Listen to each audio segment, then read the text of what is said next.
रंग में परिवर्तन टूट जाते हैं और नए बंद का निर्माण होता है तथा कारक। चलो ठीक है, कल जो पढ़ाए थे और जो वीडियो दिखाए थे वो वाला क्या कहते हैं पूछना था, लेकिन अभी बाद में पूछ रहे हैं, बाद में, ठीक है। एक बार और वो नहीं लड़का आया था, उसके लिए एक बार और बता दे रहे हैं। कल हम चैप्टर स्टार्ट किए थे जिसका नाम है, क्या नाम है उस चैप्टर का? रासायनिक अभिक्रिया तथा समीकरण, ठीक है। चलो एवं समीकरण कर ले। अभी समीकरण नहीं पढ़ा है, अभी समीकरण आज पढ़ेंगे। अभिक्रिया क्या होता है? कल बताए थे रासायनिक अभिक्रिया, देखो इधर, रासायनिक अभिक्रिया वे रासायनिक परिवर्तन होते हैं जिसमें पुराने बंध क्या होते हैं, टूटते हैं और नए बंध बनते हैं, और रिएक्टेंट जो है, रिएक्टेंट हो प्रोडक्ट बदल जाता है। तो रासायनिक अभिक्रिया वे रासायनिक परिवर्तन है, वे रासायनिक परिवर्तन है जिसमें बताए थे कि पुराने बंध टूटते हैं, जैसे पुराने बंध जो हैं वो टूट जाएंगे, ठीक है, और इसको ऐसे बनाए थे, और नए बंध का निर्माण होता है, नए बंध का निर्माण होता है। देखो ये दोनों बंध टूट गया और इसके इसमें बंध बन गया। तो ऐसी मतलब ऐसे रासायनिक परिवर्तन जिसमें पुराने बंध टूटते हैं और नए बंध का निर्माण होता है, और रिएक्टेंट यानी कि अभिकारक उत्पाद में बदल जाता है, उसको क्या कहते हैं? रासायनिक अभिक्रिया। और कल हम उसको पहचानने का तरीका बताए थे। क्या बताए थे? पहचानने का तरीका हम कल वीडियो में दिखाए थे। सबसे पहला था रंग में परिवर्तन। देखो जी ध्यान सुनो, कॉपर सल्फेट मार्केट में मिलता है जिसका कलर कैसा होता है? ब्लू कलर का। किसका होता है? ब्लू। और उसमें जब हम लोहे की कील डालते हैं तो उसका कलर कैसा हो जाता है? लोहे का कील जब डालते हैं तो कैसा कलर हो जाता है? हरा कलर। कल दिखाए नहीं थे वीडियो? तो यहाँ पे क्या हुआ, जब लोहे की कील को कॉपर सल्फेट में हम मिलाए हैं, यानी कि Fe, लोहे की कील को Fe से बोलते हैं, इसको बोलते हैं कॉपर सल्फेट। तो इसका रिएक्शन हुआ है, Fe कॉपर को हटा दिया है तो बना है FeSO4। क्या बन गया है? FeSO4 plus copper. FeSO4 का कलर कैसा होता है? हरा। और कॉपर सल्फेट का कलर कैसा होता है? नीला। समझ में आया? तो यहाँ कहेंगे कि अभिक्रिया हो गया है। यहाँ क्या हो गया है? तो कुछ अभिक्रिया में क्या होता है? रंग में परिवर्तन। कुछ अभिक्रिया में क्या होता है? पहले रंग में परिवर्तन पढ़ लिए। दूसरा क्या बताए थे कल? नहीं, कल बताए थे जो वीडियो दिखाए थे, अवक्षेपण, और एक और दिखाए थे ताप में बदलना। तो आज हम जो लाइन से है वही बता रहे हैं, ध्यान से देखो। दूसरा है गैस का निकलना। दूसरा है क्या निकलना? गैस का निकलना। कुछ भी लिखो उससे मतलब नहीं है। तो कुछ अभिक्रिया में गैस निकलता है, कुछ अभिक्रिया में क्या निकलता है?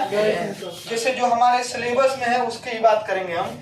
जब हम अम्ल में, इसका हम वीडियो शाम को भेज देंगे, ग्रुप में देख लेना। जब हम अम्ल में धातु मिलाते हैं, क्या मिलाते हैं? धातु। तो उससे जो गैस निकलता है उसका नाम है हाइड्रोजन गैस। कौन सा गैस? Hydrogen gas. यानी कि जब हम अम्ल में धातु मिलाते हैं, केवल धातु, तो कौन सा गैस निकलेगा? Hydrogen gas. और जब हम अम्ल में धातु नहीं मिला के धातु का कार्बोनेट मिलाते हैं, क्या मिलाते हैं? धातु का कार्बोनेट। तो कार्बोनेट से याद रखना CO2, carbon dioxide, carbon dioxide gas निकलता है। कौन सा गैस निकलता है? तो अगर किसी परिवर्तन में गैस निकल रहा है, क्या निकल रहा है? तो वो भी रासायनिक अभिक्रिया होती है। वो भी क्या होती है? तो रासायनिक अभिक्रिया का पूर्ण होने का सबसे पहला क्या है? रंग में परिवर्तन। फिर उसके बाद से है गैस का निकलना। एग्जाम्पल में जब अम्ल में हम धातु मिलाते हैं तो कौन सा गैस निकलता है? Hydrogen gas. और जब अम्ल में हम धात्विक कार्बोनेट मिलाते हैं तो कौन सा गैस निकलता है? कार्बन। याद रह गया दोनों? अब तीसरा है वाटर। जानते हो ना क्या होता है? पानी।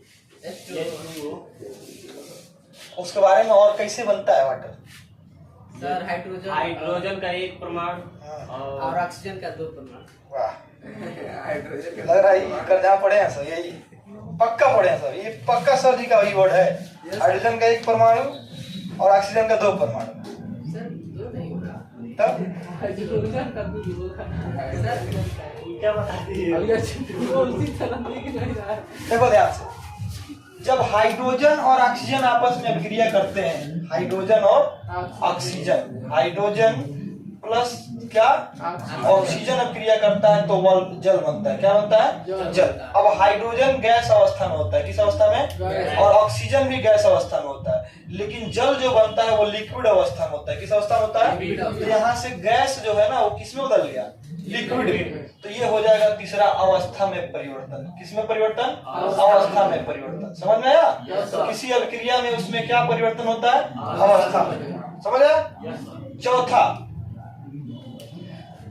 तापमान में परिवर्तन। किसमें परिवर्तन? ये हम कल दिखाए भी थे, तापमान में परिवर्तन वाला दिखाए थे ना। तो तापमान में परिवर्तन कैसे होता है? जैसे हम चूना को अगर पानी में मिला दे तो क्या होगा? गर्म होगा। तापमान बढ़ता है, गर्म हो जाता है। जब हम चूना को पानी मिलाते हैं तो उस जिस बाल्टी में मिलाते हैं, जिस बर्तन में मिलाते हैं, जिस बीकर में मिलाते हैं, वो जब नीचे पकड़ोगे तो गर्म हो जाएगा। क्या हो जाएगा? गर्म। यानी वहाँ तापमान में परिवर्तन हुआ है। क्या हुआ है? कहीं तापमान में बढ़ोतरी होता है तो कहीं तापमान में कमी होता है। तो इसीलिए एक अभिक्रिया उष्मा शोषी होता है और एक उष्मा क्षेपी होता है। लेकिन कई अभिक्रिया में तापमान में परिवर्तन होता है। क्या होता है? यानी हो सकता है तापमान बढ़े या तापमान क्या हो? घटे। समझा? तो तापमान बढ़ेगा या घटेगा तो भी वो रासायनिक अभिक्रिया हो जाएगा। ठीक है। और लास्ट भी हम कल दिखाए थे अवक्षेप का बनना। किसका बनना? अवक्षेप का बनना। जो तीन वो लिए थे, याद है? कल BaCl2 लिए थे, Na2SO4 लिए थे और ये Cl लिए थे, डाइल्यूट Cl। ये तीन चीज लिया गया था। जिसमें से दो काम किया था। हाँ, इसका कोई इसमें मिलाए थे तो देखे थे कि निचवा जो है सफेद कलर का अवक्षेप बन रहा था। उसी को अवक्षेप बोलते हैं। क्या बोलते हैं? और एक बार और हम ये भेज देंगे, देख लेना। सब पांचों भेज देंगे। इसका वो वीडियो जो कल बनाए थे, इधर देखो, इधर अवक्षेप वाला, तो वो जरूर देख लेना। सर वो हरा हो गया था। नहीं, सफेद अवक्षेप बना था इसमें। तो कुछ अभिक्रिया में क्या होता है? सबसे पहला रंग बदलता है। कुछ अभिक्रिया में क्या होता है? रंग बदलता है। कुछ अभिक्रिया में गैस निकलता है। जैसे अगर हम अम्ल में धातु मिलाएं तो हाइड्रोजन गैस, और अम्ल में कार्बोनेट मिलाए धात्विक तो कौन सा गैस? CO2 gas. कुछ अभिक्रिया में अवस्था बदलता है। कुछ अभिक्रिया में क्या बदलता है? अवस्था। यहाँ देखो सब लिखा हुआ है। ठीक है। कुछ अभिक्रिया में ताप बदलता है। क्या बदलता है? ताप बढ़ जाएगा, ताप क्या हो जाएगा? घट जाएगा बीकर में जिसमें हम अभिक्रिया करा रहे हैं। और कुछ अभिक्रिया में क्या होता है? नीचे क्या बनता है? अवक्षेप बनता है। कोई जरूरी नहीं है कि ये पांचों हो, कुछ में हो सकता है कोई में कलर ही ना चेंज हो सकता है किसी में ये ना हो, लेकिन इन पांचों में से कोई एक चीज जरूर होता है अभिक्रिया में। तो ये पहला टॉपिक जो कल लिखवाए थे, बताए थे कि 2 दिन में होगा, वो कंप्लीट हो गया। रासायनिक अभिक्रिया और इसके पहचानने का तरीका कि कैसे पूर्ण हुआ है। तो रासायनिक अभिक्रिया क्या होता है बताओ जी? पहले डायरेक्ट पुराने बन टूट दिए। वे रासायनिक परिवर्तन जिसमें पुराने बंध टूटते हैं और नए बंध निर्माण होता है। क्या कहलाता है? अभिक्रिया। और अभिकारक उत्पाद में बदल जाता है। ठीक है। इसको पहचानने के, पूर्ण होने के पहचानने के कितने तरीके हैं जी? वो कितने? 5। 1 2 3 4 5। ठीक है। 2 कह रहे हो। पहला है रंग में परिवर्तन। एग्जाम्पल में कि जब हम कॉपर सल्फेट में लोहा मिलाते हैं, लोहा का किल मिलाते हैं, तो उसका कलर हरा से नीला से क्या हो जाता है? हरा हो जाता है। दूसरा गैस का निकलना। दूसरा किसका निकलना? गैस का निकलना। तो गैस कैसे निकलता है? जब हम, एग्जाम्पल है कि जब हम अम्ल में धातु मिलाते हैं तो हाइड्रोजन गैस निकलता है। जब अम्ल में कार्बोनेट मिलाते हैं तो कौन सा गैस निकलता है? Carbon dioxide. उसके बाद तीसरा बताओ, अवस्था में परिवर्तन। अवस्था में कैसे एग्जाम्पल देंगे? हाइड्रोजन और ऑक्सीजन जल बना होता है। हाइड्रोजन ऑक्सीजन अभिक्रिया करके क्या बनाता है? वाटर। और वाटर गैस अवस्था में नहीं होता है बल्कि लिक्विड अवस्था में होता है। और ये दोनों किस अवस्था में होते हैं? गैस अवस्था। याद रहेगा। और लास्ट में अवक्षेप का बनना। किसी अभिक्रिया में अघुलनशील पानी में घुलने वाला नहीं पदार्थ बनता है, उस पदार्थ को हम अवक्षेप बोलते हैं। क्या बोलते हैं? तो इसको एक बार बना के लिखो अपने मन से। बाकी नोट्स तो भेज दिए हैं, इसमें होगा। जैसे लिखे हैं वैसे लिख लो। यहाँ से रंग में परिवर्तन पहला करके गैस का निकलना, दूसरा करके अवस्था परिवर्तन, तीसरा करके तापमान में, चौथा अवक्षेप का बनना।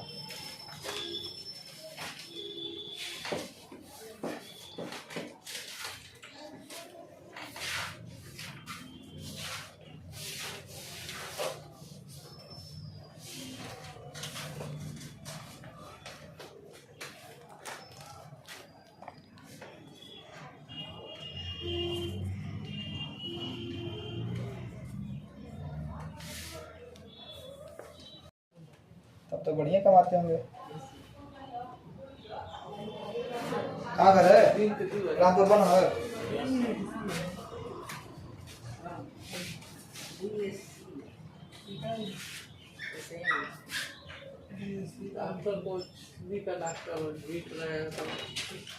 डॉक्टर का फ्यूचर है, सबका फ्यूचर, लेकिन डॉक्टर इसमें बीमारियां इतना ज्यादा है, इसीलिए कहा गया है health is the greatest wealth. Health is the greatest wealth. अगर हेल्थ सही है तो तुम्हारी कमाई है। तो 1 लाख रुपया कमा रहे हो और तुम्हारा तबीयत खराब है तो कोई मतलब नहीं। और उसके बाद भी बचोगे कि नहीं बचोगे, पैसा कमा के क्या होगा। इसीलिए कहा गया है health is the greatest wealth. Wealth मतलब कमाई, हेल्थ मतलब बढ़िया हेल्थ है तो ठीक ठाक है। 20,000 कमाओगे जिंदगी सफल है। आपको कमा रहे हो 1.5 लाख, पता चला कि पैर में दर्द कर रहा है तो इसीलिए बॉडी वॉडी पे भी ध्यान दो, खाने पीने पे ध्यान दो। पढ़ने पे तो एकदम बिल्कुल ध्यान मत दो। पढ़ने के अलावा सब चीज पे ध्यान देना। सर आईएमसी का पूरा समझिए कराते। कौन बोला ये नहीं था, वो नहीं था, वो स्टीफन हॉकिंग की बात कर रहा है। व्हील चेयर में बैठे रहते थे ऐसे कर, वो स्टीफन हॉकिंग थे, अभी मरे हैं कुछ साल पहले। आइंस्टीन आज से 100 साल पहले का था, 1930 उसका था वो।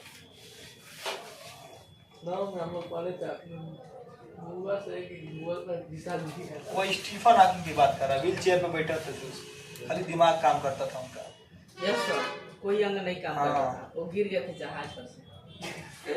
यस सर, कोई दुर्घटना होगा। अब रासायनिक अभिक्रिया पढ़ लिए ना हम लोग। अब हम लोग पढ़ेंगे रासायनिक समीकरण। क्या पढ़ेंगे? रासायनिक समीकरण। देखो ध्यान से, अभी इसके बारे में आज थोड़ा हम लोग देख ले रहे हैं। केमिकल इक्वेशन बोलते हैं इसको।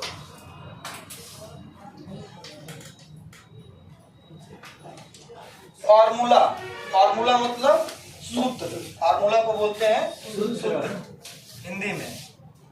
और सिंबल, सिंबल को बोलते हैं चिन्ह, सिंबल को बोलते हैं चिन्ह। तो सूत्रों और चिन्हों द्वारा, सूत्रों और चिन्हों द्वारा रासायनिक अभिक्रिया को प्रदर्शित करने की विधि को रासायनिक समीकरण कहते हैं। समझ में आया? रासायनिक समीकरण किसे कहते हैं? सूत्रों और चिन्हों द्वारा। सूत्र, सूत्र लिखना है। जैसे मान लो हम बोल रहे हैं, हम तो जान रहे हो कि हाइड्रोजन और ऑक्सीजन अभिक्रिया करके क्या बन रहा है?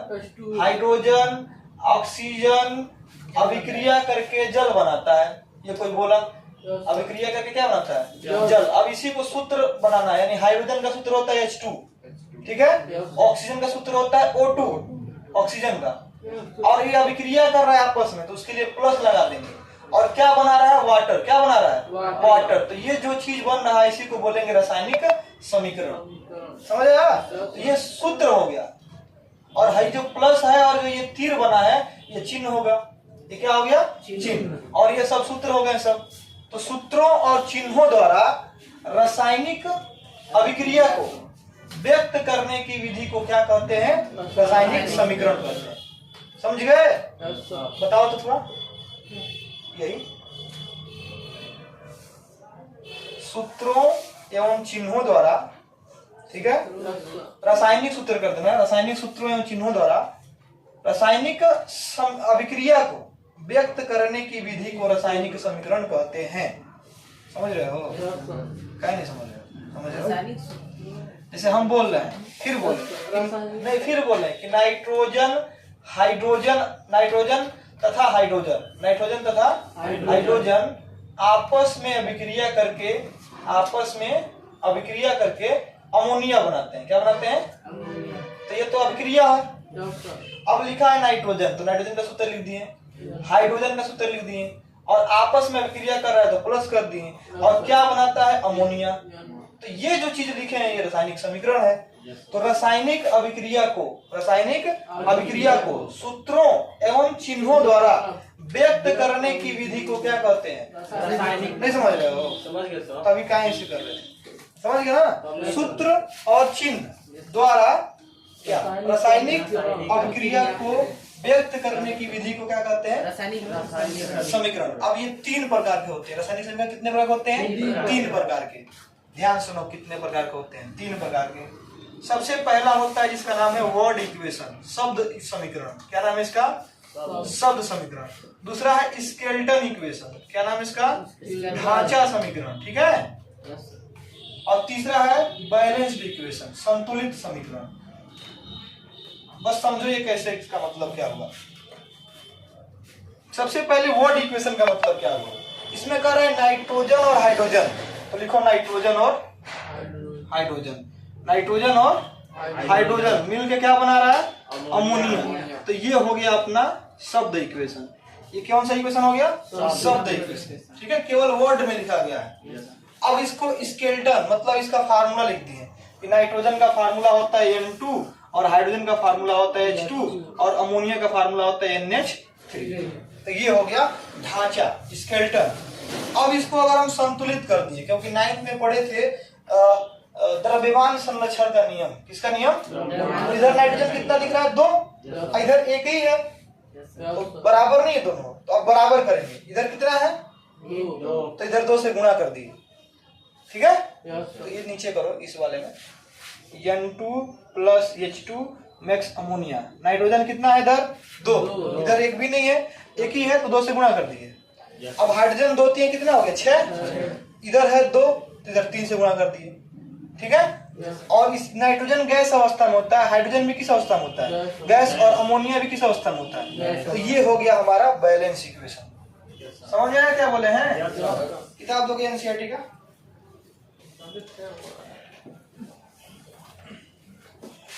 शब्द समीकरण कितने टाइप के होते हैं? 3 टाइप। कौन कौन से? शब्द समीकरण शब्द में लिखा रहेगा, स्केलेटन मतलब केवल ढांचा के रूप में लिखा रहेगा, और संतुलित मतलब संतुलित करना रहेगा। ठीक है, इसमें लिखा नहीं। तो अभी हमने क्या बताया, रासायनिक समीकरण क्या होता है। तो इसको लिख दे रहा है, इसको लिखे नहीं है। सूत्रों और चिन्हों द्वारा बोलो। रासायनिक सूत्रों एवं चिन्हों द्वारा रासायनिक अभिक्रिया को व्यक्त करने सूत्रों एवं चिन्हों द्वारा क्या? रासायनिक समीकरण को व्यक्त करने, रासायनिक समीकरण नहीं, रासायनिक अभिक्रिया को व्यक्त करने की अभिक्रिया करने की विधि को रासायनिक समीकरण, हाँ, रासायनिक समीकरण कहलाती है। रासायनिक समीकरण कहलाती है। है। और ये कहीं किताब में दिया नहीं है कि 3 प्रकार का होता है, बस उसी तरह लिख लो, इंग्लिश में लिख लो। इंग्लिश में